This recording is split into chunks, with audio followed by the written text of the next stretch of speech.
আল্লাহ সুবহানাহু ওয়া তাআলা তিনি ইরশাদ করেছেন, ইয়া আইয়ুহাল্লাযীনা আমানুস্তাঈনু। কোরআনুল কারীমের আয়াতে আল্লাহ সুবহানাহু ওয়া তাআলা তিনি ঈমানদারকে লক্ষ্য করে বলেছেন, যারা ঈমান এনেছো, ঈমানদারদেরকে আল্লাহ সুবহানাহু ওয়া তাআলা বলেছেন, ইস্তাঈনু, তোমরা আমি আল্লাহর কাছে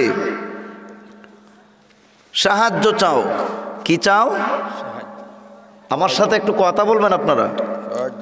সাহায্য চাও। আমরা কার কাছে সাহায্য চাই? আওয়াজ দিয়ে বলুন। আল্লাহ বলেছেন, যারা ঈমানদার আমার কাছে তোমরা সাহায্য চাও। শর্ত হলো দুইটা। কয়টা? দুইটা শর্ত।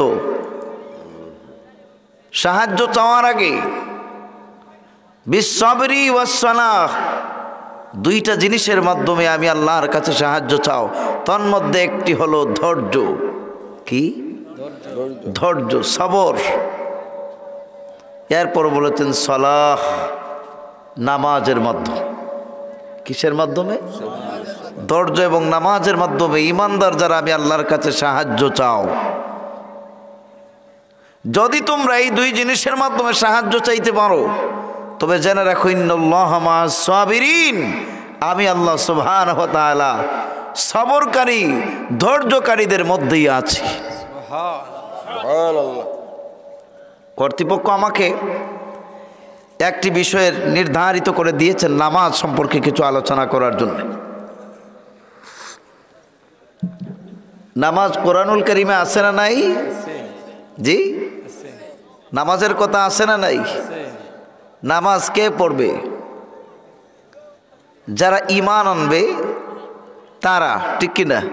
আল্লাহর সন্তুষ্টির জন্যে ঈমানদার যারা, তাদেরকে আল্লাহ সুবহানাহু ওয়া তাআলা বলেছেন।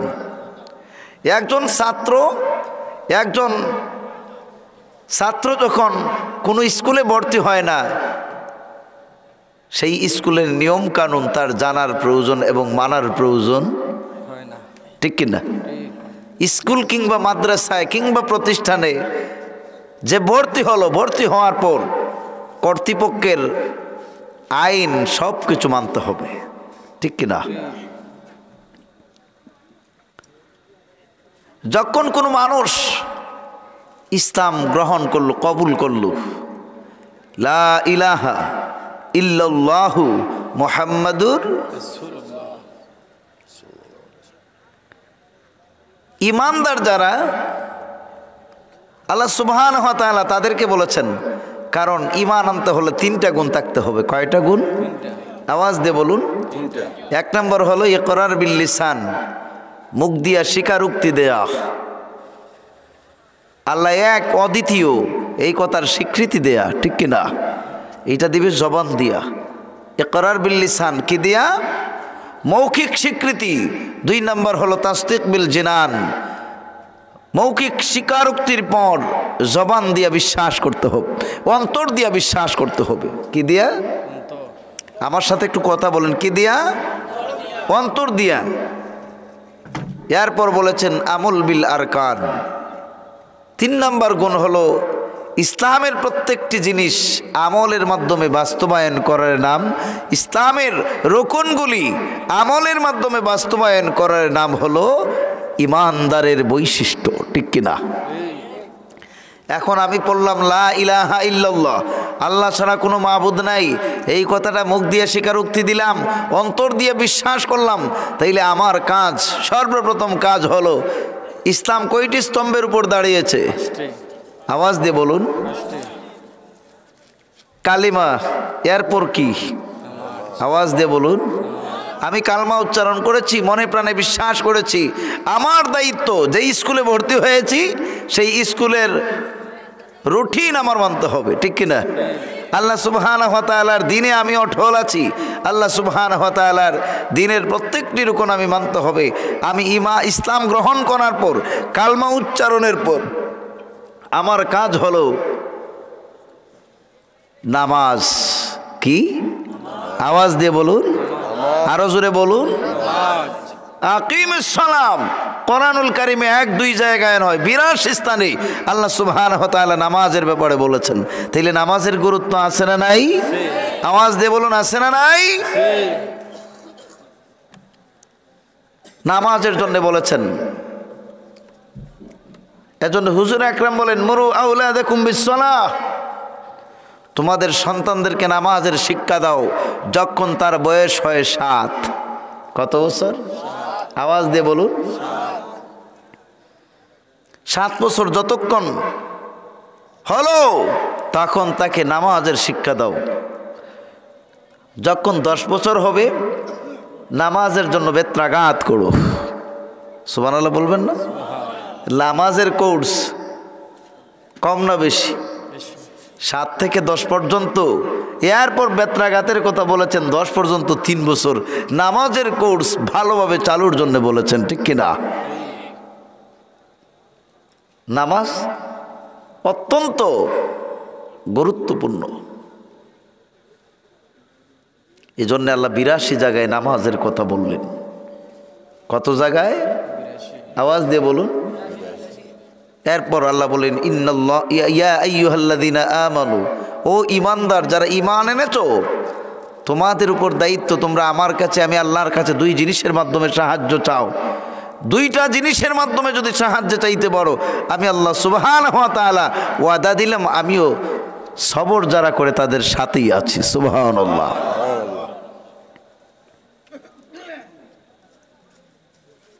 তাইলে বোঝা গেল নামাজ ছাড়া আল্লাহকে ডাকলেই ডাকে কাজ হবে, ঠিক কিনা? নামাজের আগে আল্লাহ বলেছেন সবরের কথা। এই যে শীতকাল, সবর অনেকটা দামি বিষয়, কারণ নামাজ সেই পড়তে পারে যার সবর ধৈর্য তাকে বেশি, ঠিক কিনা? শীতকালে প্রচণ্ড শীতের মধ্যে অজু করতে হবে, অজু ছাড়া কি নামাজ হবে? তো এখন যদি ধৈর্য না থাকে নামাজ পড়লে কি কাজ হবে? এই জন্য নামাজের আগে এনেছেন কি? সবর। নামাজের আগে কি এনেছেন? আরো জোরে বলুন, সবর। গ্রাম্য ভাষায় একটা কথা আছে, সবরে মেওয়া ফলে, বলেন কি না? তাইলে সবর এমন একটা বিষয়, আসলে ঠিক কিনা? আমরা একটু উদাহরণে যাই দেখি। হযরতে ফাতিমাতুজ জোহরা নামটা কি? কষ্ট হচ্ছে আপনাদের? পিছনের যারা কষ্ট হচ্ছে,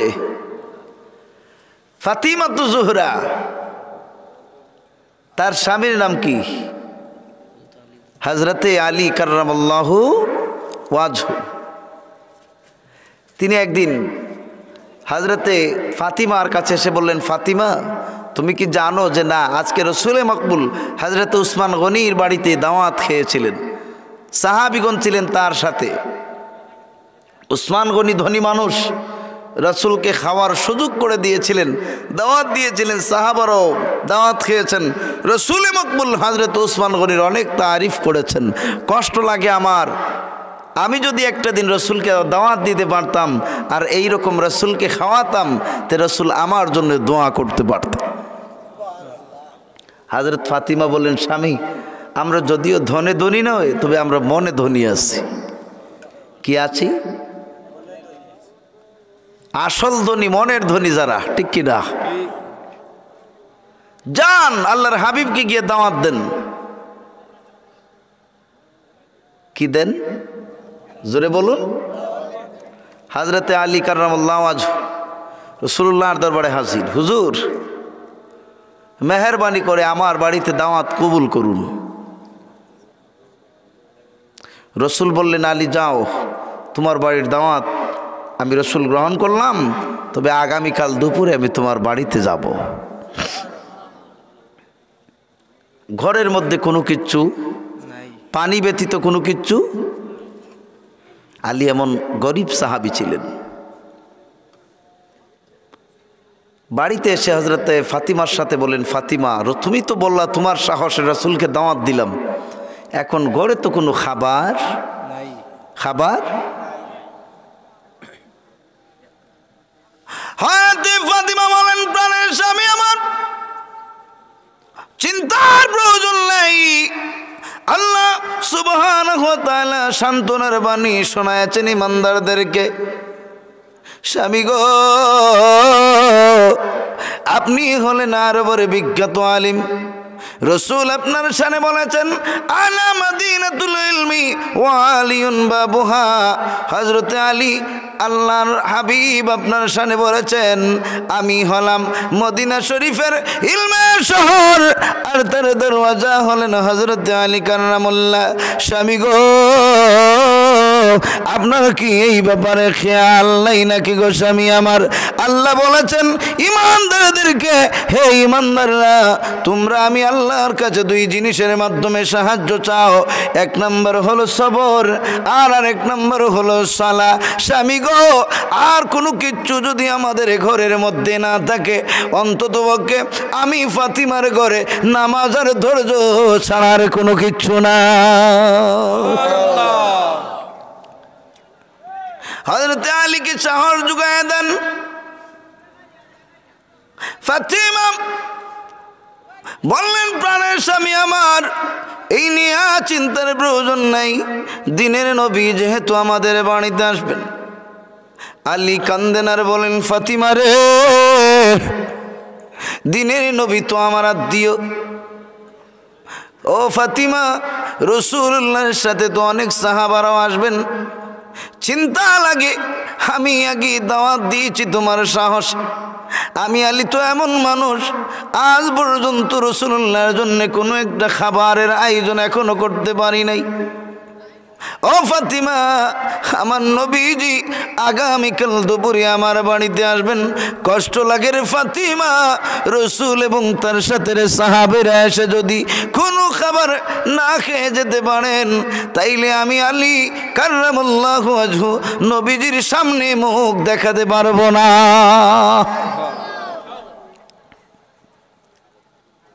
রাত পোহায় গেল। হযরত আলী নবীজির পিছনে ফজরের নামাজ আদায় করলেন, বাড়িতে আসলেন, হযরত ফাতিমার কাছে বললেন ফাতিমা গো আমার দিনের নবীজি তো বাড়িতে আসবেন গো, তোমার সাহসে আমি দাওয়াত দিলাম, এখন তো আমি বড় চিন্তায় আছি। ফাতিমা সান্ত্বনা দেন প্রাণের স্বামী আমার, এই নিয়ে চিন্তার প্রয়োজন নাই, আপনি আলিম মানুষ, আপনি ধৈর্য ধরেন, আপনি অপেক্ষা করেন, আমার নবীজি আসবেন, আপনি রিজিকের জন্যে বেপরোয়া হয়ে যাবেন না, কারণ রিজিকের ব্যবস্থা আমার আল্লাহ করে দিবে।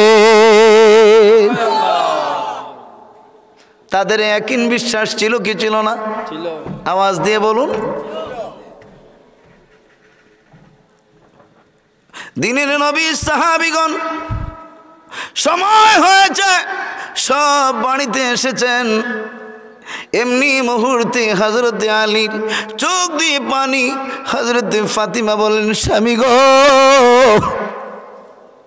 কান্নার প্রয়োজন নাই, যদি পারেন মুসাল্লা নিয়ে 2 রাকাত নামাজ আদায় করেন গো, কারণ আল্লাহ বলেছেন ইস্তাইনু বিসসবরি ওয়াসসালাহ, আল্লাহ বলেছেন ধৈর্য ধরার জন্য আর নামাজ পড়ার জন্য।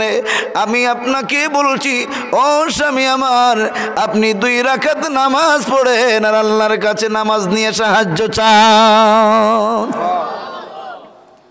হযরত ফাতিমা যাই নামাজ বিছান আর নামাজ আদায় করেন, 2 হাত আল্লাহর দরবারে মোনাজাত করেন, আল্লাহ গো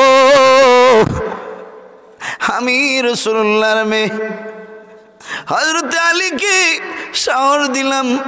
হযরত আলী আমার সাহসী রাসূলকে দাওয়াত দিলেন, ও আল্লাহ আমি জানি আমি গরিব হতে পারি, রব্বুল আলামিন তোমার দরবারে চাইলে গরিবই তো ধনী হতে পারে, আমি গরিব হতে পারি, আমার যদি কোনো কিচ্ছু না থাকে আল্লাহ তোমার তো কোনো কিচ্ছুর অভাব নাই।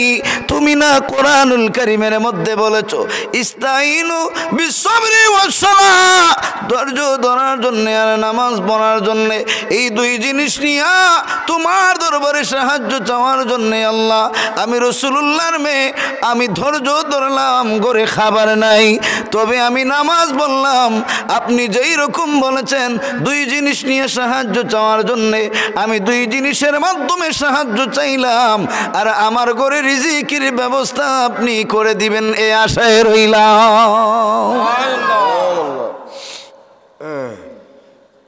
রাসূল বলেন, আলী ঘরে আছো? হযরত আলী বলেন, ইয়া রাসূলুল্লাহ, হুজুর আছি।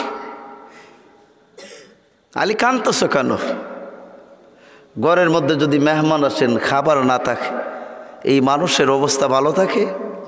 কথা বলেন না কেন? চেহারা মলিন। রাসূল মুচকে হাসেন, আলী এদিকে চলে আস। হুজুর কি? চিন্তার প্রয়োজন নেই, যেইটা নিয়ে চিন্তা করেছ, যেই বিষয় নিয়ে চিন্তা করেছ, সেইটার দায়িত্ব আমার মালিক আল্লাহ সুবহানাহু ওয়া তাআলা নিয়েছে।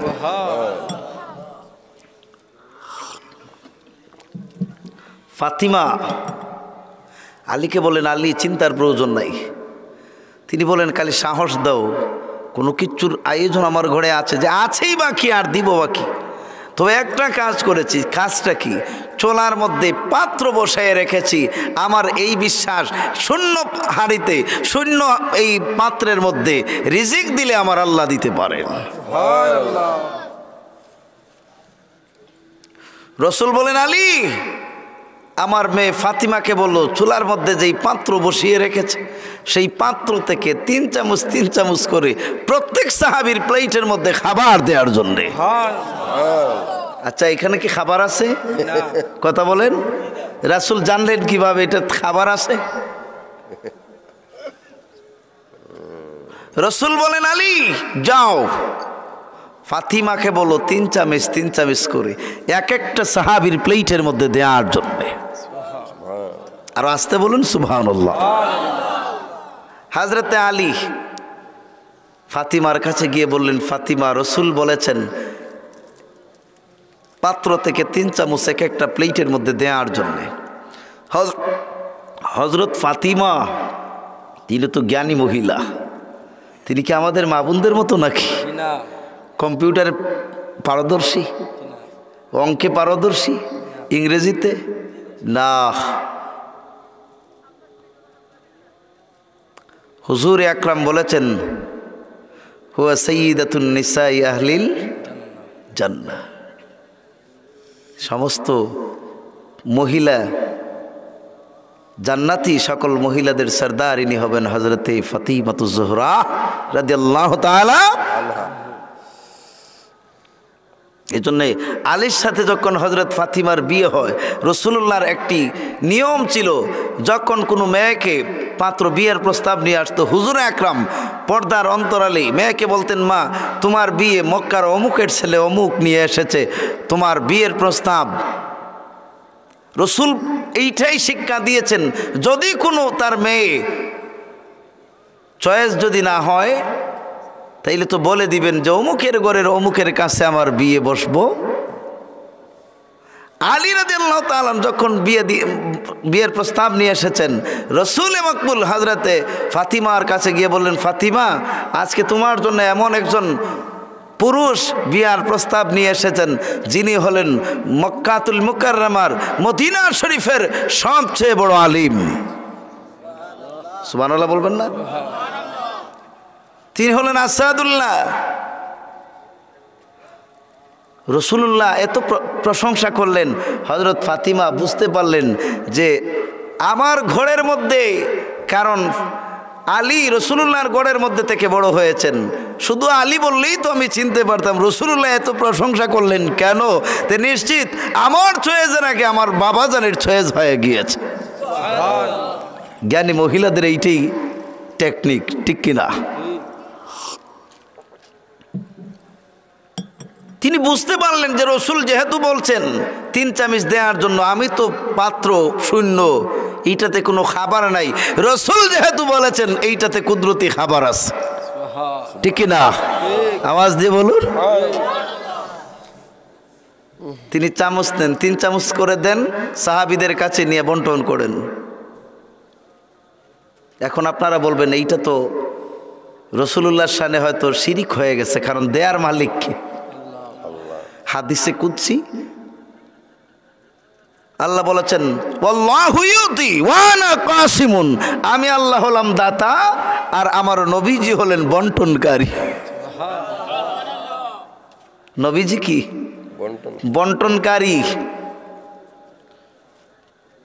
নবীজি বলছেন দাও, তিনি দিয়েছেন। খাবার শেষ, সাহাবীগণ আনন্দিত। একজন আরেকজনের কাছে বলেন এত স্বাদের পোলাও আমাদের জীবনে কোনোদিন খাই নাই।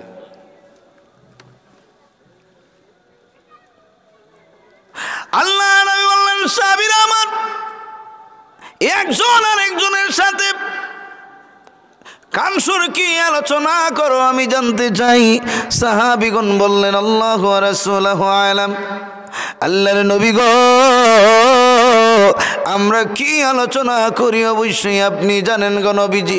হুজুর আজকে যে হযরত আলীর ঘরের খাবার খেলাম, যে পোলাওগুলি আমাদের প্লেটের সামনে আসলো, এই পোলাওয়ের মধ্যে এত সুন্দর ঘ্রাণ, আমাদের জীবনে আরো এত পোলাও খেয়েছি ওগো নবীজি, এইরকম ঘ্রাণ আমাদের নাকে আসে না, এত স্বাদ আমাদের জিহ্বার মধ্যে লেগেছে, এমন স্বাদের পোলাও আমাদের জীবনে কোনোদিন আর ভক্ষণ করি নাই। নবীজি আমার মুচকে আসেন, এই সাহাবীরা তোমরা কি জানো আজকের এই পোলাও কোথা থেকে এসেছে আর কে রান্না করেছে? সাহাবীগণ বলেন না গো নবীজি, না না আমরা জানি না। আমার নবী বললেন এই সাহাবীরা এইবার জেনে নাও, এই রান্না দুনিয়ার সাধারণ মানুষ করে নাই, এই পোলাও দুনিয়ার যে কোনো জায়গার পোলাও নয়। তোমরা যে এই পোলাওয়ের এত প্রশংসা করেছো, এই পোলাও দুনিয়ার কোনো মানুষ পাকায় নাই, আল্লাহ সুবহানাহু ওয়া তাআলা জান্নাতের মধ্যে পাকায়েছে। এই পোলাও রান্না হয়েছে আল্লাহ সুবহানাহু ওয়া তাআলার জান্নাতের মধ্যে। আর তার বাবুর্চি যেই নয় হযরতে জিবরিল আমিন, তিনি রান্না করেছেন। আজকে তোমরা যে খাবার খেয়েছো এইটা ফাতিমার ঘরের খাবার নয়, এইটা ছিল জান্নাতের খাবার।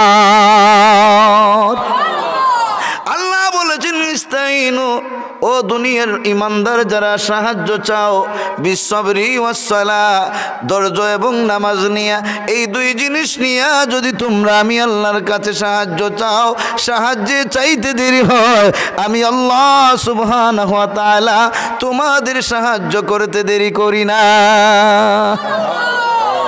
তাই নামাজের প্রয়োজন আছে না নাই? ধৈর্যের প্রয়োজন আছে না নাই? নামাজ পড়লে খুশি হন কে? আরো জোরে বলুন। হযরত আয়েশা বলেন হুজুর জানতে চাই কিয়ামতের ময়দানে আপনার এত উম্মত হবে, কিয়ামতের ময়দানে প্রত্যেক নবীর তো উম্মত হবে, 2,24,000 নবী রাসূল হবেন, তাদের উম্মত তো কিছু কিছু হবে, আপনার উম্মতগুলি আপনি কেমন করে চিনবেন? নবীজি বললেন আয়েশা তুমি কি জানো না, একটি খোলা ময়দানের মধ্যে যদি 1 রঙের উট থাকে, যদি কালো উটে 1000 কালো উট থাকে, আর এই 1000 কালো উটের মধ্যে যদি আরো চাঁদ কপালি যদি 5টি ঘোড়া থাকে আয়েশা, এই ঘোড়ার মালিক চিনতে কোনো অসুবিধা হবে না? তিনি বললেন না ইয়া রাসূলুল্লাহ, 1 কালার উটের মধ্যে যদি 2 কালারের হয়ে যায় ঘোড়ার মালিক চিনতে সুবিধা হয় না। আমার নবীজি বললেন আয়েশা এইবার জেনে রাখো প্রত্যেক নবীর উম্মত হবে, কিন্তু আমি আমার উম্মতগুলি চিনতে অসুবিধা হবে না। সীমাহুম ফি ওয়াজুহিহিম মিন আসারিস সুজুদ।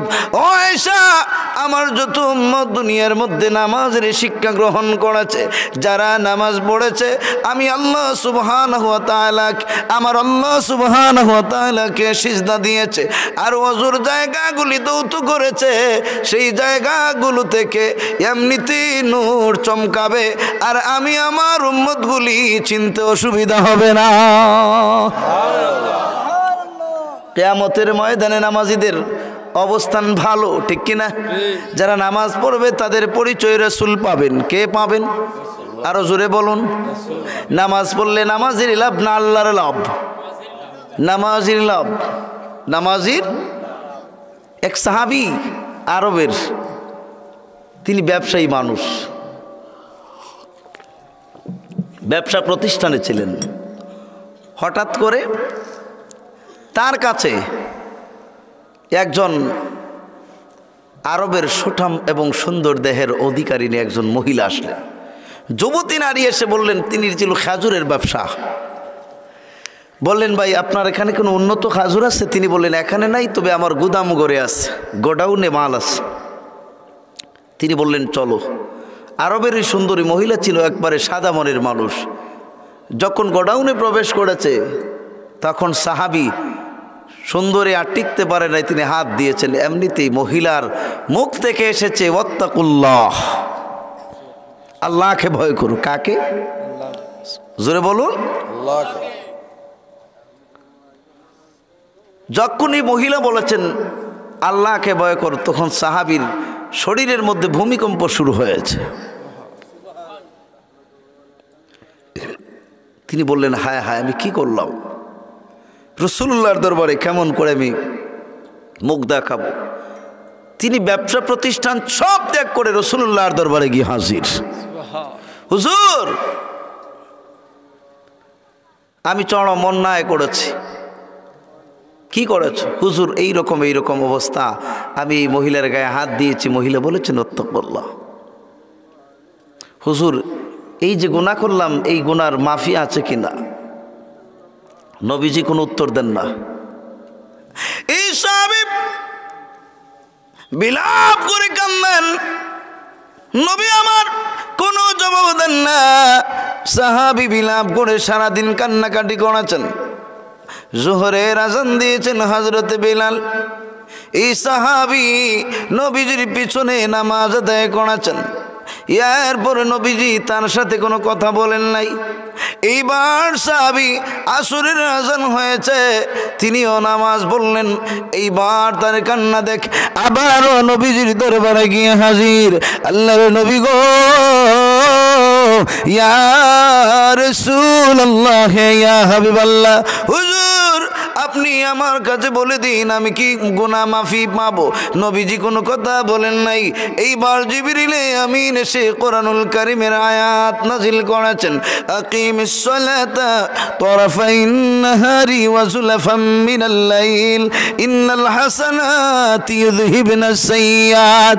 ওগো নবীজি, আপনার সাহাবী যেই রকম বিলাপ করে কান্নাকাটি করেছেন, ওগো নবী আপনি জানাইয়া দেন এই সাহাবীকে, তিনি যেইভাবে বিলাপ করে কাঁদতেছেন, আল্লাহ সুবহানাহু ওয়া তাআলা তার কান্না দেখে এমনিতেই আল্লাহ রাব্বুল আলামিনের মায়া হয়েছে। এই গো নবীজি, কোরআনুল কারীমের আয়াত নিয়ে আমি জিবরিলে আমিন নাজিল হলাম।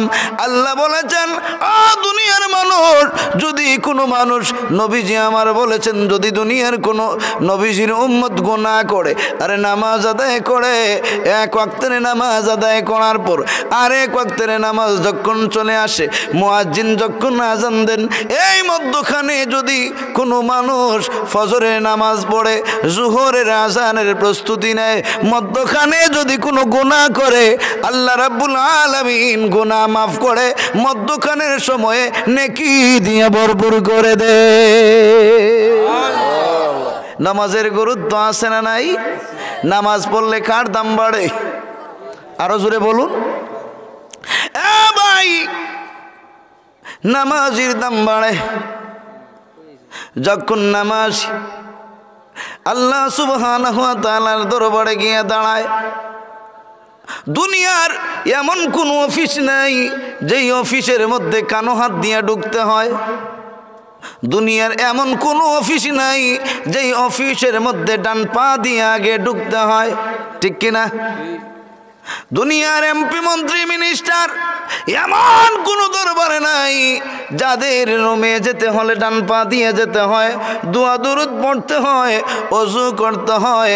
আমার আল্লাহ এমন একটা বিধান আমাদের উপর দিলেন, যারা ঈমান এনেছেন তাদেরকে আল্লাহ সুবহানাহু ওয়া তাআলা বলেছেন নামাজ পড়বা, নামাজের আগে ভালো করে ওযু করে নিমা পাক পবিত্র অবলম্বন করবা।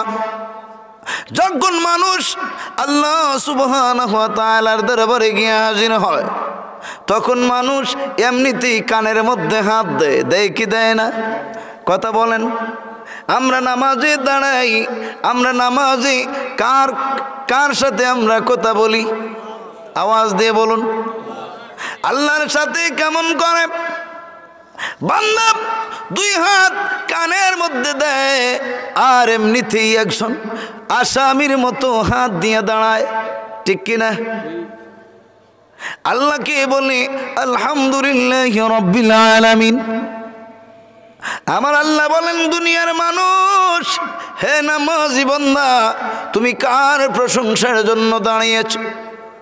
বান্দা জবাব দেয় লিল্লাহি রাব্বিল আলামিন, আমি প্রশংসা করি তার যিনি হলেন আমার রাব্বুল আলামিন, যিনি সমস্ত কিছুর রব, তার আমি ইবাদত করি, তার প্রশংসা করি।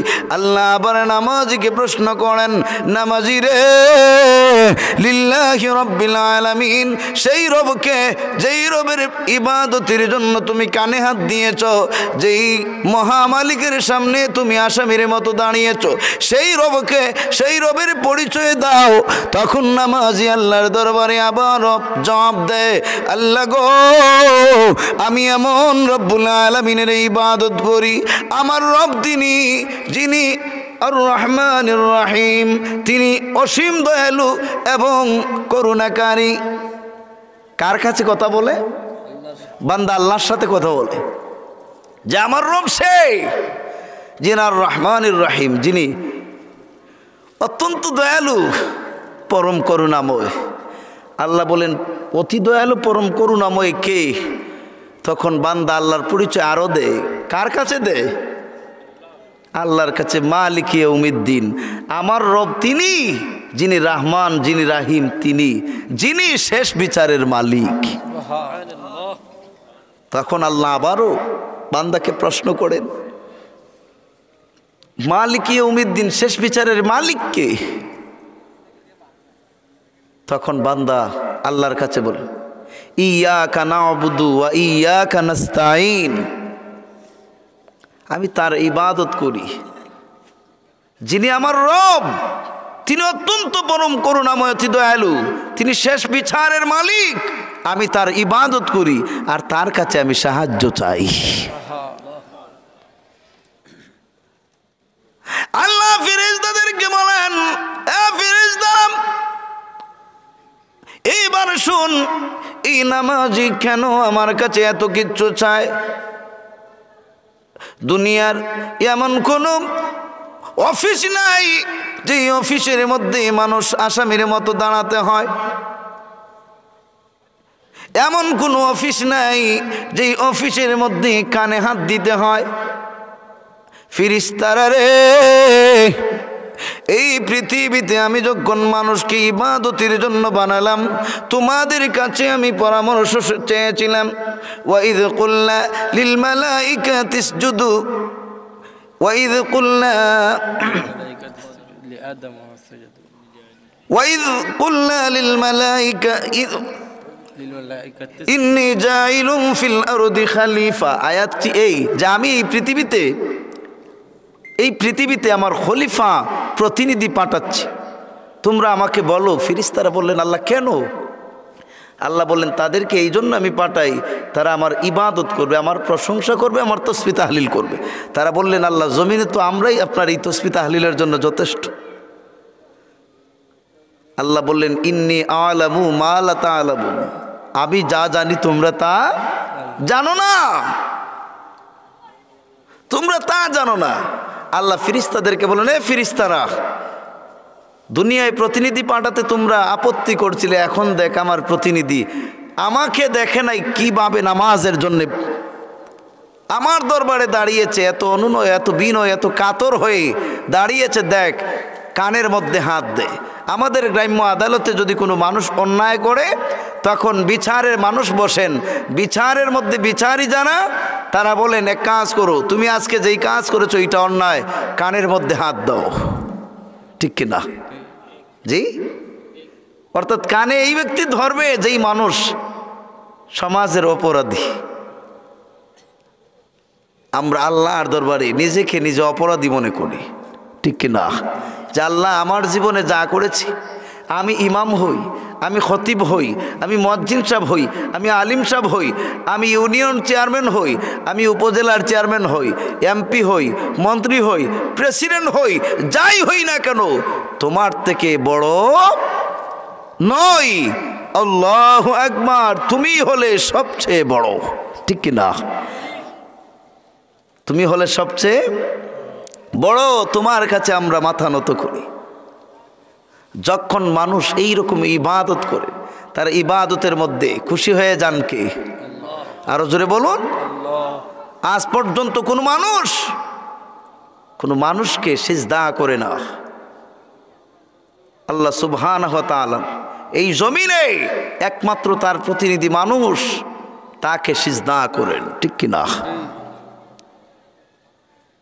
মানুষ যে সিজদা দেয়, সিজদার দাম আছে না নাই? সিজদার ওজন আছে না নাই? আছে। যেই নাক আর যেই কপালটা খায় মানুষ সিজদা দেয়, দেখেন একটা শরীরের এতগুলো অঙ্গ, তন্মধ্যে মুখের অঙ্গটা হচ্ছে আলাদা। ঠিক কিনা? এই যে শীতকাল আসছে, সমস্ত শরীর খুলেন, দেখবেন অন্যরকম, কিন্তু সারা রাত যে মুখটা খোলা থাকে, মুখের অবয়বটা আল্লাহ সুবহানাহু ওয়া তাআলা অন্যরকমভাবে নিয়েছেন। ঠিক কিনা? শরীরের মধ্যে তেল না দিলে অন্যরকম হয়ে যায়, কিন্তু মুখের মধ্যে সারা রাতের মধ্যে যদি একবারও তেল না দেন, কিন্তু মুখটা শরীরের মতো হয় কেন? যেই মুখটা নত করে কাকে সিজদা দিয়েছেন? আরো জোরে বলুন। এটার হেফাজতের জিম্মাদারিত্ব আল্লাহ ফেরেশতাদেরকে দেন, যাও আমার বান্দা আমার জন্যে সিজদা করে, আমার বান্দাকে তোমরা তার পাহারাদার হিসাবে নিযুক্ত হয়ে যাও। নামাজ পড়লে নামাজের দাম বাড়ে না আল্লাহর দাম বাড়ে? আরো জোরে বলুন। আমাদের এক নম্বর কাজ হলো ওয়াক্ত মতো নামাজ পড়া। ঠিক কিনা? ইন্নাস সালাতা তানহা আনিল ফাহশাই ওয়াল মুনকার। প্রত্যেক নামাজি সত্যিকারভাবে যদি নামাজ পড়ে, সে কোনোদিন গুনাহের কাজে হাত দিতে পারে না। এরপর আল্লাহ বলেছেন, ইন্নাস সালাতা কানাত আলাল মুমিনিনা কিতাবাম মাওকুতা। নামাজের ওয়াক্ত মতে নামাজ আদায় করা প্রত্যেকজন নামাজির ফরজ। নামাজ পড়তে হবে। নামাজ পড়া কার বিধান?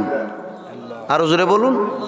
আমরা তো অনেক সময় ঠান্ডা লাগবে বিদায় আমরা অনেক সময় ওযু করি না, নামাজ পড়তে অলসতা অবলম্বন করি।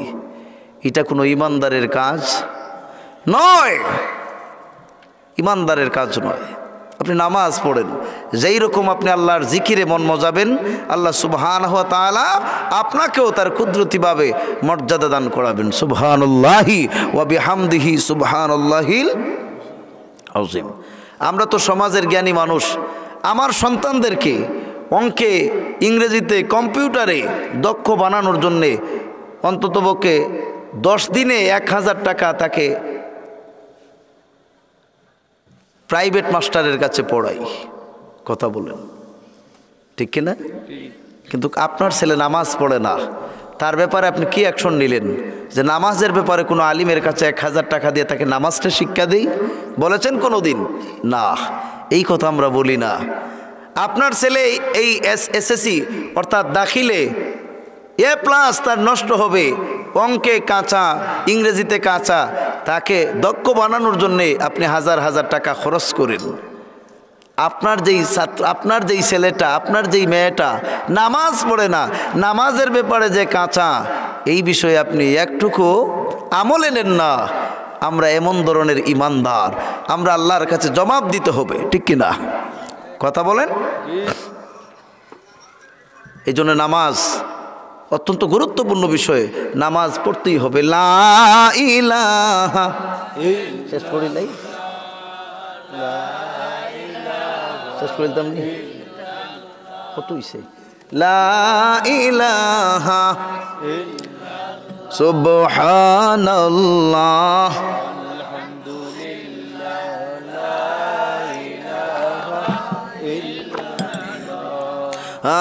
লা ইলাহা লা ইলাহা সুবহানাল্লাহ ওয়ালহামদুলিল্লাহ ইল্লাল্লাহ লা ইলাহা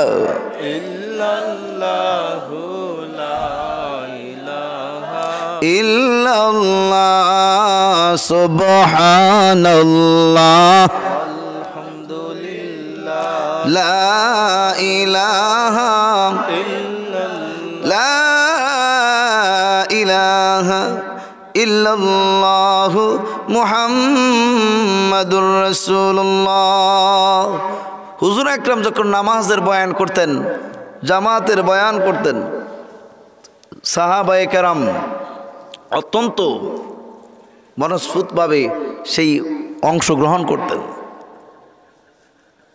একবার রাসূল আকরাম জামাতের ফজিলতের বর্ণনা দিতে গিয়ে যখন বলেছেন, তখন সাহাবী হযরত আব্দুল্লাহ ইবনে উম্মে মাকতুম, তিনি অন্ধ মানুষ, কি অন্ধ, চোখে দেখেন না।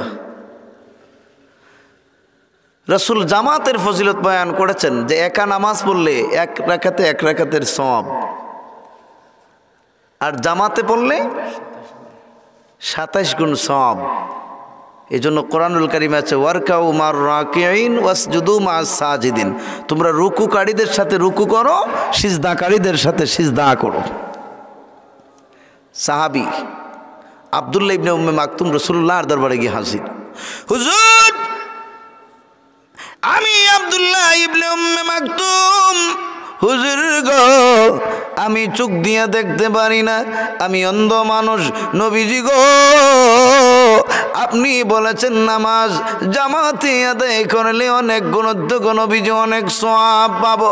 হুজুর গো আমি মসজিদে নববীতে আসতে প্রায় 1 কিলোমিটারের চেয়েও বেশি আমার বাড়ি দূর, ওগো নবীজি অনেক দূর থেকে আমি কেমন করে অংশগ্রহণ করব? আমি মাযুর মানুষ, আমি অন্ধ মানুষ, আমাকে কি এই জামাত থেকে রুখসত দেয়া যায় না নাকি? নবীজি আমার বললেন, আব্দুল্লাহ ইবনে উম্মে মাকতুম এদিকে আয়। আব্দুল্লাহ ইবনে উম্মে মাকতুম রে, আমার বিলাল যখন আজান দেয়, বিলালের এই আজানের আওয়াজটা তোমার কানের মধ্যে প্রবেশ করে কিনা? হুজুর গো অবশ্যই অবশ্যই, বিলাল যখন আজান দেন আমার কানে হযরত বিলালের আওয়াজটুকু পৌঁছে যায় গো নবীজি। আমার নবী বললেন, হ্যাঁ আব্দুল্লাহ ইবনে উম্মে মাকতুম, আমি নবীজি তোমার কাছে বললাম, আব্দুল্লাহ ইবনে উম্মে মাকতুম রে, বিলালের আওয়াজ শুনলে জামাত মিস করা যাবে না। রাসূল অন্ধ মানুষকেও ফজিলত, জামাতের ফজিলত থেকে বঞ্চিত করেন নাই। নবীজি এমনও বলেছেন, যারা নামাজ পড়ে না, জামাতে অংশগ্রহণ করে না, আমার রাসূলের ইচ্ছে করে তাদের ঘরের মধ্যে আগুন জ্বালিয়ে দিতে। কিন্তু আমি রাসূল কেন আগুন দেই না? তার কারণ হলো তাদের ঘরের মধ্যে নিষ্পাপ বাচ্চা আছে, ঘরে নারীরা আছেন, এই জন্যে আর না হয় তাদের ঘরে আমি আগুন দিতাম। চিন্তা করেন কতটুকু কষ্ট পেয়ে রাসূল বলেছেন। তাহলে নামাজের গুরুত্ব আছে না নাই? এক ওয়াক্ত যদি নামাজ কেউ কাজা করে তাইলে তার গুনাহ আছে না নাই? জি, কিরকম গুনাহ বলেন? 80 হুকবা দুজক, 80 হুকবা আর 1 হুকবা সমান 2,88,00,000 বছর দুজখের আগুনে জ্বলতে হবে। কতটুকু? 2,88,00,000 88 লক্ষ বছর। তাও দুনিয়ার এই হিসাবে নয়, আখিরাতের হিসাবে। আর দুনিয়ার হিসাব হলো আর আখিরাতের হিসাবের মধ্যে পার্থক্য হলো, দুনিয়ার 1000 বছরে আখিরাতের একদিন। কতদিন? আওয়াজ দিয়ে বলুন। দুনিয়ার 1000 বছরে আখিরাতের একদিন। সেই হিসাব অনুযায়ী গণনা হবে। তাহলে নামাজের প্রয়োজন আছে না নাই? আওয়াজ দিয়ে বলুন। এটা আল্লাহর বিধান। কবুল করার মালিক কে? আমি আমার দায়িত্ব আদায় করতাম। অনেকে বলে নামাজ পড়ে কি লাভ হবে? আল্লাহ যদি মাফ না দেন জীবনে মাফ পাবো না, এই বলে যদি আপনি বড় সুন্দর একটি যুক্তি দিলেন, তাইলে এই কথা যদি বুঝেন যে আল্লাহ মাফ না দিলে জীবনে মাফই পাবেন না, সেই আল্লাহ আপনাকে বললেন নামাজ পড়ার জন্যে। কবুল করার মালিক তো আল্লাহ, কিন্তু আপনি কেন আল্লাহর দায়িত্ব আদায় করলেন না? ঠিক কিনা? নামাজের দরকার আছে না নাই? নামাজ না পড়লে এইরকম গুনাহ হবে। দুনিয়ার 1000 বছরে আখিরাতের একদিন, এইরকম আমরা চলতে হবে। এখন 1 হুকমায় যদি 2,88,00,000 বছর হয়, তাহলে 80 হুকমায় কতটুকু আমরা দুজখের আগুনে জ্বলতে হয়। একটু নিজের বিবেক দিয়ে কাজে লাগান, নিজের বিবেককে কাজে লাগান। দেখেন রাসূল নামাজকে কতটুকু গুরুত্ব দিয়েছেন। হুজুর যখন অসুস্থ হয়ে যান, কি হয়ে যান? একেবারে অসুস্থ। সাহাবীরা মসজিদে নববীতে, হুজুর অসুস্থ, নবীজি অসুস্থ, হুজরা থেকে আসতে পারেন নাই। সাহাবীগণ অবাক, নবীজি যদি না আসেন আমরা কেমন করে আজকের জামাত পড়ব? মনে হয় আমাদের ভাগ্যে নবীজির ইমামতি আর জুটবে না। এইবার খবর পান হুজুর সুস্থ হয়েছেন। এইবার নবীজি বললেন, আয়েশা রে, আমাকে হুজরা থেকে পর্দা সরাইয়া দাও, আমি দেখি আমার সাহাবীরা কি করেছে। এইবার হযরতে আয়েশা হুজরা থেকে পর্দা সরাইয়া দেন। নবীজি সাহাবীদের এই জামাত দেখে আল্লাহর দরবারে দোয়া করেন, রব্বুল আলামিন, আমি খুশি গো আল্লাহ, তোমাকে সিজদা দেওয়ার মতো আমি আমার সাহাবীদেরকে শিক্ষা দিয়েছি, আজ তারা তোমাকে সিজদা দিচ্ছে। হুজুর আম্মা জান আয়েশাকে বলেন, আয়েশা, এইবার আমার সাহাবীদেরকে বলো আমি সুস্থ হয়ে গিয়েছি, আমার মনে চায় আমার আল্লাহকে সিজদা দিতে। হযরতে আবু বকর রাসূলকে আনার জন্য গেলেন। নবীজি আমার হযরত আবু বকর আর হযরত ওমরের কাঁধে বড় করে নামাজ এসেছে। সাহাবীগণ বললেন, হুজুর আপনার কষ্ট হলে গো নবীজি আমাদেরকে বলে দিন আমরা কি করব। নবীজি বললেন, আবু বকর, ওমর আমার সাহাবীরা, এই দুনিয়ায় আমি আর বেশি দিন টিকে থাকবো না, তবে সাহাবীরা রে, মরার আগে আমার মন চায় আমার আল্লাহ সুবহানাহু ওয়া তাআলাকে সিজদা দিতে। নবীজি মরণের আগে, ইন্তেকালের আগ মুহূর্ত, হুজুর আকরাম সাল্লাল্লাহু আলাইহি ওয়াসাল্লাম তিনি সিজদা দিয়েছেন। সুবহানাল্লাহ। এজন্য নামাজ এমন একটি ইবাদত, নামাজে মানুষকে পরিবর্তন করে। সুবহানাল্লাহ। মান তারাকা সালাতা মুতাআম্মিদান ফাকাদ কাফার। কাফির আর মুসলমানের মধ্যে পার্থক্য হলো নামাজ। সুবহানাল্লাহ বলেন। as-salatu ইমাদুদ্দিন, নামাজ হলো দ্বীনের খুঁটি। নামাজ কি? যেই ঘরের মধ্যে নামাজ আছে সেই ঘরের মধ্যে বরকত আছে। সুবহানাল্লাহ। আর যেই ঘরের মধ্যে নামাজ নাই সেই ঘরের মধ্যে বরকত নাই, বরকত নাই। আপনার আমার ঘর নামাজের ঘর বানাতে হবে, ঠিক কিনা? আওয়াজ দিয়ে বলুন। কিন্তু আমরা তো মাশাআল্লাহ উল্টো হয়ে গেছি। রাত 12টা 1টার পর আমরা ঘুমাই, আর 10টার পরে ঘুম থেকে উঠি, ঠিক কিনা? আবার গল্প করি। আর আমরা মনে করি যেই মানুষ 10টার আগে ঘুম থেকে উঠে না সেই হলো আসল ভদ্র, ঠিক কিনা? আওয়াজ দিয়ে বলুন। আমরা মনে করি 10টার আগে যে ঘুম থেকে উঠে না, 12টার পর যে ঘুমে যায় সেই হলো আসল ভদ্র। না, কোরআন হাদিসের ভাষায় সেই হইল আসল শয়তান, ঠিক কিনা? কারণ আপনি সকাল সকাল ঘুমান আর সকাল সকাল উঠেন। আপনি চিন্তা করে দেখেন, আপনার সূর্য আপনি ঘুম থেকে ওঠার আগেই উঠে যায়, ঠিক কিনা? একটা দিন সূর্যের মধ্যে অলসতা আসে নাই, চাঁদের মধ্যে অলসতা আসে নাই। সকাল হওয়ার আগে পূব আকাশে সূর্য আপনার আগে উঠে, ঠিক কিনা?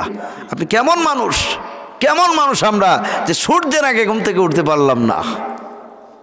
সূর্য আল্লাহর হুকুম মানে কি মানে না?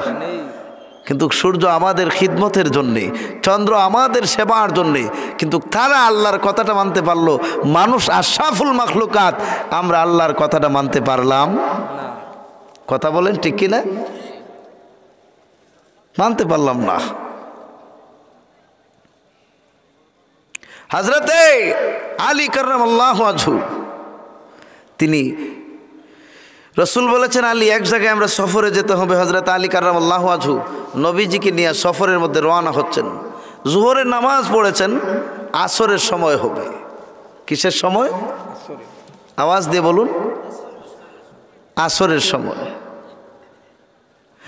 নবীজি আসরের সময় এর একটু আগে,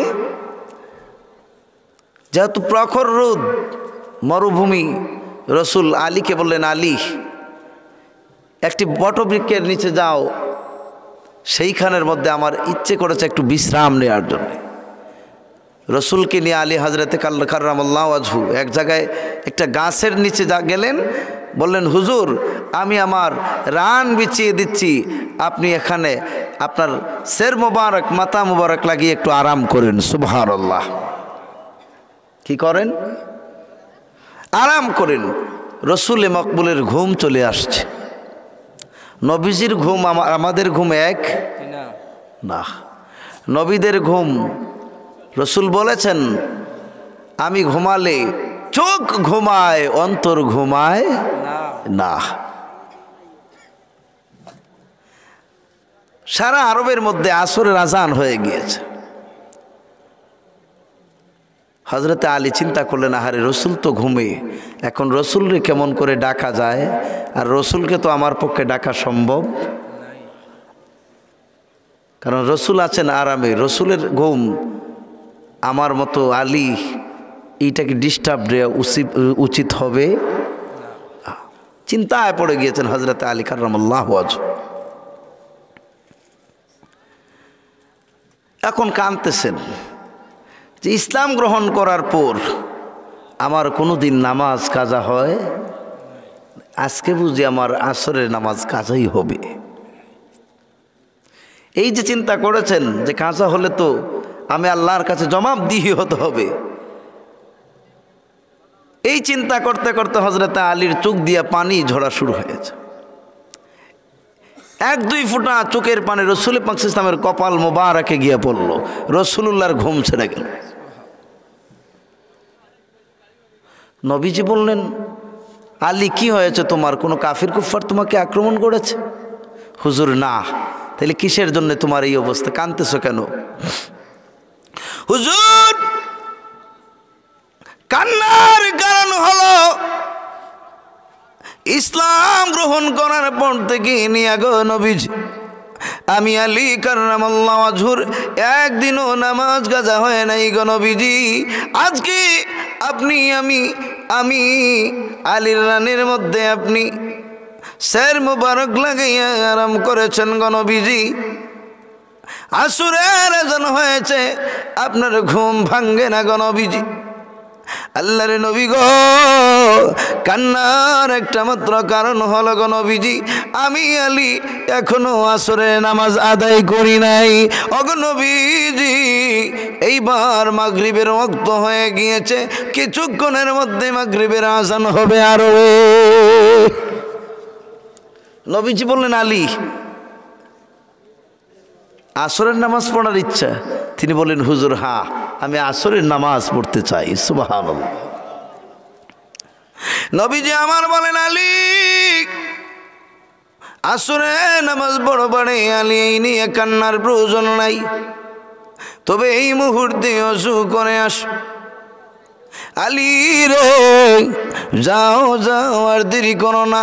হযরতে আলী বলেন, হুজুর গো এখন আমি আর কি ওযু করব গো নবীজি, কেমন করে আসরে নামাজ পড়বো? এইবার তো মাগরিবের ওয়াক্ত শুরু হয়ে গিয়েছে, সূর্য ডুবে গিয়েছে, এখন আর আসরের নামাজ আদায় করার সময় নাই। ওগো নবীজি, এক্ষুনি আরবের জমিনে মাগরিবের আজান শোনা যাবে। নবীজি বললেন, আলী এই নিয়ে চিন্তা করো না রে আলী কাররামাল্লাহ। ও আলী, তুমি কি আমি রাসূলকে এখনো চিনতে পারো নাই? আলী রে, তুমি কি আমি রাসূলকে এখনো আদম শফিউল্লাহর মতো মনে করেছ, ইব্রাহিম খলিলুল্লাহর মতো মনে করেছ, ইসমাইল জবিউল্লাহর মতো মনে করেছ, মুসা কালিমুল্লাহর মতো মনে করেছ নাকি? ঈসা রুহুল্লাহর মতো মনে করেছ নাকি রে আলী? হযরতে আলী বলেন, আল্লাহর নবী গো, না ইয়া রাসূলুল্লাহ, ওগো নবীজি, আমি আপনাকে আদম শফিউল্লাহর মতো মনে করি নাই, ইব্রাহিম খলিলুল্লাহর মতো মনে করি নাই, ইসমাইল জবিউল্লাহর মতো মনে করি নাই। আমি আল্লাহর নবী গো, আপনাকে হাবিবুল্লাহ রাসূলুল্লাহ মনে করেছি। নবীজি বললেন, আলী এক কাজ করো, ওযু করে এসেছো? তিনি বলেন, হ্যাঁ। এমনিতে জিবরিল আমিন এসে বলেন, হুজুর আপনার আলী যেহেতু নামাজের প্রস্তুতি নিচ্ছে, আপনি সূর্যকে একটাবার লক্ষ্য করে বলেন, সূর্য আপনার কথা শুনবে। সুবহানাল্লাহ বলবেন না? আপনি সূর্যকে বলেন। আল্লাহর নবী বললেন, এ জিবরিল, আমি কেন সূর্যকে বলবো? তিনি বলেন, হুজুর সূর্যকে এই জন্যে বলবেন, কারণ সূর্য বারবার আল্লাহর কাছে বলে যে, আল্লাহ আমাকে এত বিশাল করে আপনি কেন সৃষ্টি করলেন? আর আল্লাহ সূর্যকে বললেন, তোমাকে নয়, গোটা পৃথিবীকে আমি সৃষ্টি করেছি। লাউলা কালামা খালাকতুল আফলাক, যদি নবী মুহাম্মদুর রাসূলুল্লাহকে না সৃষ্টি করতাম, সূর্যরে তোমাকেও আমি বানাতাম না। তখন সূর্য আল্লাহর কাছে একটা দাবি করছিল যে, আল্লাহ যেই নবীর কারণে আমাকে আপনি এত সুন্দর করে বানালেন, এত বড় বানালেন, সেই নবী যদি আমার জীবনে কোনো একটা বার আমাকে কোনো কাজের ফরমাইশ দিতেন, তাইলে আমি সূর্যের জীবন ধন্য হয়ে যেত। এইবার একটা কাজ করো, হুজুর আপনি সূর্যকে একটা বার ডাক দেন, আপনার ডাক দিলে সূর্য এমনিতেই আপনার ডাক শুনবে। সুবহানাল্লাহ বলবেন না? যেই আরবে সূর্য ডুবে গিয়েছে, আল্লাহর নবী ডাক দিয়ে বলেন, হ্যাঁ ডুবন্ত সূর্য, এইবার তুমি ডুবে গিয়েছ, আমার আলী এখনো আসরের নামাজ পড়ে নাই। সূর্য হে, আমি রাসূল বললাম রে সূর্য, এইবার তুমি আসরের ওয়াক্ত হয়ে যাও। আল্লাহর হুকুমে আসর থেকে যেইবার মাগরিব হয়ে গিয়েছো, আমি নবী তোমাকে হুকুম করলাম, হে সূর্য এইবার মাগরিব থেকে তুমি আসর হয়ে যাও।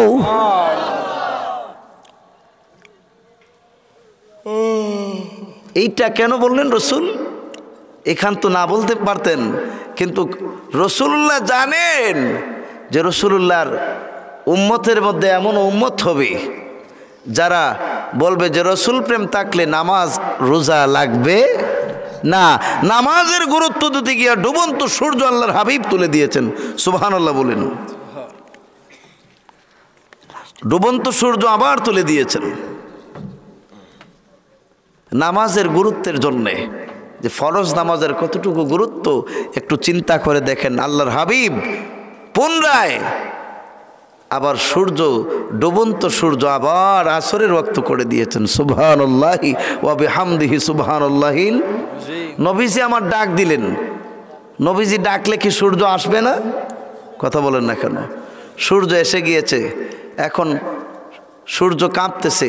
সারা আরবের মধ্যে অন্যরকম অবস্থা।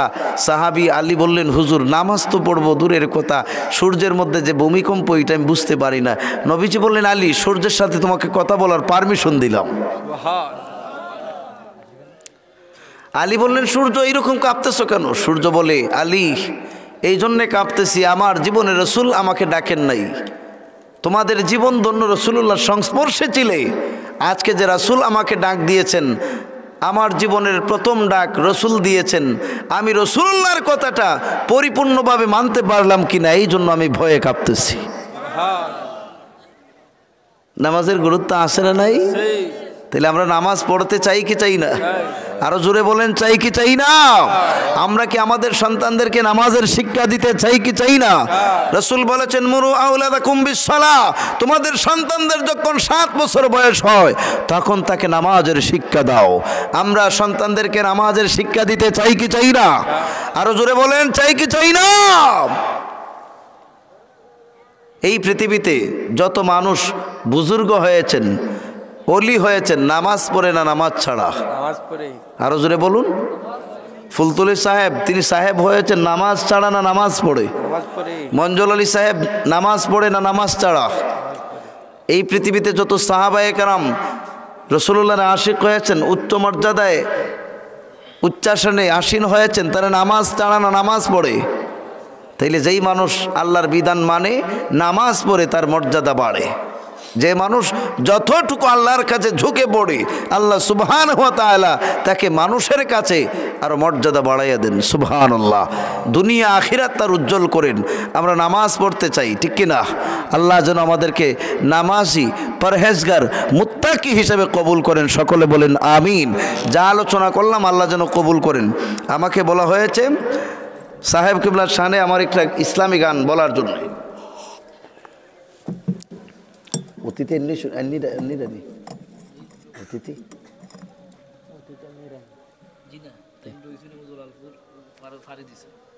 এত রাইত এরা থাকবা গেলা, এতক্ষণ তো আমিও পারতাম না।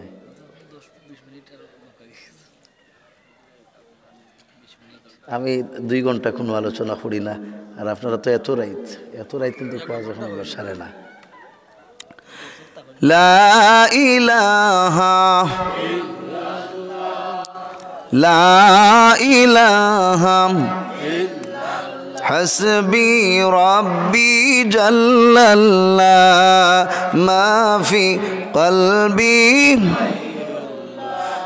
আনুর মুহাম্মদ আনুর মুহাম্মদ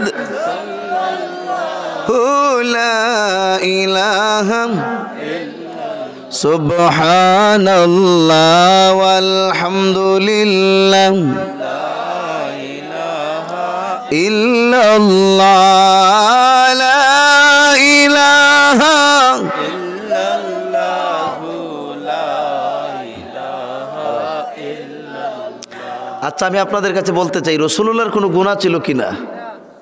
রাসূল নিষ্পাপ, কোনো নবীদের গুনাহ নাই। আমাদের নবী সারা রাত দাঁড়ায় দাঁড়ায় নামাজ পড়তেন। সুবহানাল্লাহ। সারা রাত দাঁড়ায় নামাজ পড়তেন। একবার হজরতে আয়েশা সিদ্দিকা দেখেন রাসূলুল্লাহর পাও মোবারক, কদম মোবারক ফুলে গিয়েছে। রসুল দাঁড়ায় নামাজ পড়তেছেন, এত লম্বা নামাজ। হজরতে আয়েশা সিদ্দিকা বলেন, হুজুর আপনার তো জীবনে কোনো গুনাহ নাই, আল্লাহ আগে পরের সকল গুনাহ মাফ করে দিয়েছেন, তাইলে আপনি এত লং টাইম, এত লম্বা নামাজ আদায় করেন কেন? নবীজি বললেন, আয়েশা আমি এই জন্যে নামাজ এত লম্বা করি, কারণ আল্লাহ সুবহানাহু ওয়া তাআলা আমাকে যে শ্রেষ্ঠ নবী হিসাবে এই পৃথিবীতে প্রেরণ করলেন, এত দয়া যে আল্লাহ আমাকে করেছেন, সেই আল্লাহর কৃতজ্ঞতা প্রকাশের জন্য আমি সারা রাত দাঁড়ায় নামাজ পড়ি। আরো জোরে বলুন সুবহানাল্লাহ। তাইলে বোঝা গেল যে রসুলে মকবুলের গুনাহ নাই, তিনিও নামাজ কি করেছেন? পড়েছেন। তাহলে আমরা রাসূলুল্লাহর উম্মত, আমরাও নামাজ পড়তে চাই কি না? আরো জোরে বলুন, নামাজ পড়তে চাই। নামাজ পড়লে আল্লাহ সুবহানাহু ওয়া তাআলা সেই মানুষের জিম্মাদারিত্ব নেন, সেই মানুষের সব কিছু আল্লাহর কুদরতি হাতের মধ্যে নেন। নামাজের ক্ষতি কোনো মানুষ করতে পারে যারা আল্লাহর সত্যিকারভাবে আল্লাহর ইবাদত করে। আমরা আমাদের সন্তানদেরকে নামাজ শিক্ষা দিতে হবে। একটি ঘটনা মনে পড়ে গেল, হযরতে শেখ ফরিদউদ্দিন গঙ্গে শকর, আল্লাহর এক কামিল ওলি তিনি মা তাকে শিক্ষা দিচ্ছেন। যখন তিনি ছোট্ট বয়স, তার মা শিক্ষা দেন নামাজ। বাবারে নামাজ পড়ো, নামাজ পড়লে আল্লাহ তোমাকে রুটি দিবেন। কি দিবেন? নামাজ পড়লে রুটি দিবেন। তো বাচ্চা দেখবেন টাকার চেয়ে রুটি চকলেট এইটাকে দাম দেয় বেশি, ঠিক না? মা বলছেন বাবা নামাজ পড়ো, নামাজ পড়লে আল্লাহ বিস্কিট দিবেন।